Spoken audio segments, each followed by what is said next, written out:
भूत दुल्हन एक शापित प्रेम कथा भारत के उत्तर में बसे एक छोटे से गांव सोनपुर में एक पुरानी हवेली थी जिसे लोग ठाकुर हवेली के नाम से जानते थे। चारों ओर बड़े बड़े पीपल के पेड़, टूटी हुई दीवारें और जंग खाई खिड़कियां हवेली को किसी डरावनी फिल्म का हिस्सा बनाती थीं। गांव के बड़े बूढ़े कहते थे कि उस हवेली में रात को लाल जोड़े में लिपटी एक दुल्हन दिखाई देती है जिसकी पायल की छन छन सुनते ही लोग कांपने लगते थे। कोई भी सूरज ढलने के बाद उस हवेली की ओर जाने की हिम्मत नहीं करता। कहानी की शुरुआत बहुत साल पहले जब हवेली में रौनक हुआ करती थी, तब वहां रूपा नाम की एक सुंदर लड़की अपने माता पिता के साथ रहती थी। रूपा सुंदर ही नहीं, संस्कारी और समझदार भी थी। उसके पिता ठाकुर बलवंत सिंह गांव के मुखिया थे। रूपा की सगाई गांव के एक अमीर जमींदार के बेटे वीरेंद्र से तय हुई थी। वीरेंद्र पढ़ा लिखा, शांत स्वभाव वाला और जिम्मेदार युवक था, लेकिन रूपा के दिल में किसी और का नाम लिखा था, अर्जुन, जो उसी गांव का एक सामान्य किसान था। अर्जुन और रूपा बचपन के दोस्त थे और कब ये दोस्ती प्यार में बदल गई उन्हें पता ही नहीं चला। लेकिन ठाकुर बलवंत सिंह को यह रिश्ता मंजूर नहीं था। उन्होंने रूपा की शादी वीरेंद्र से तय कर दी।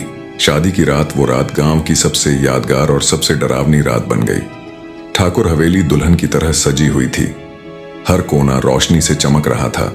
ढोल, नगाड़े, शहनाई की आवाजें हवेली के हर कोने में गूंज रही थीं। बारात हवेली पहुंच चुकी थी और रूपा अपने कमरे में लाल जोड़ा पहनकर बैठी थी, मन में उथल पुथल और आंखों में सवाल लिए। ठीक उसी समय हवेली की पीछे वाली दीवार फांदकर अर्जुन अंदर घुस आया। वो पागलों की तरह रूपा के कमरे में पहुंचा और कहा, चलो रूपा, मैं तुम्हें इस झूठी शादी से बचाने आया हूं।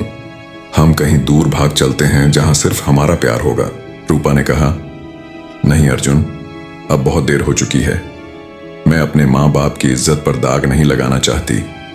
अर्जुन का चेहरा गुस्से से तमा उठा। उसकी आंखों में पागलपन था। अगर तुम मेरी नहीं हो सकती तो किसी और की भी नहीं बनोगी।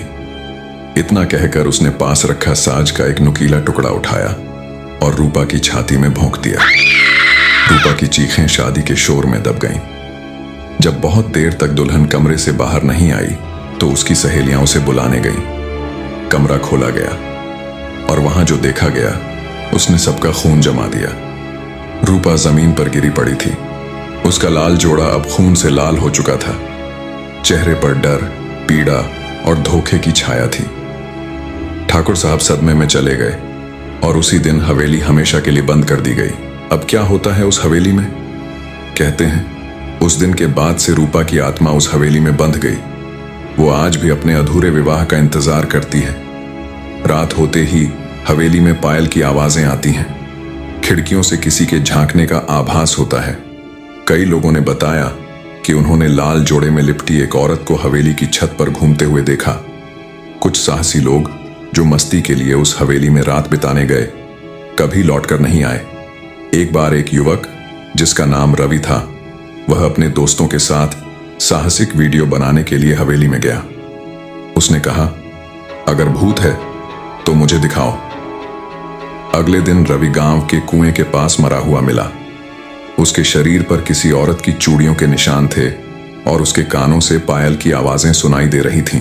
कहानी का अंत रूपा की आत्मा आज भी हवेली में बंधी है।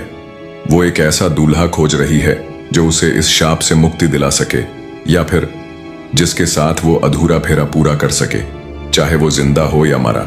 तो अगली बार अगर किसी वीरान हवेली से तुम्हें पायल की छनछनाहट सुनाई दे तो पीछे मुड़कर मत देखना, क्योंकि हो सकता है कोई भूत दुल्हन तुम्हारा इंतजार कर रही हो।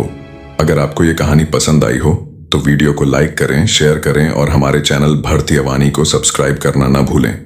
अगली कहानी में मिलेंगे एक और रहस्य, एक और डर के साथ।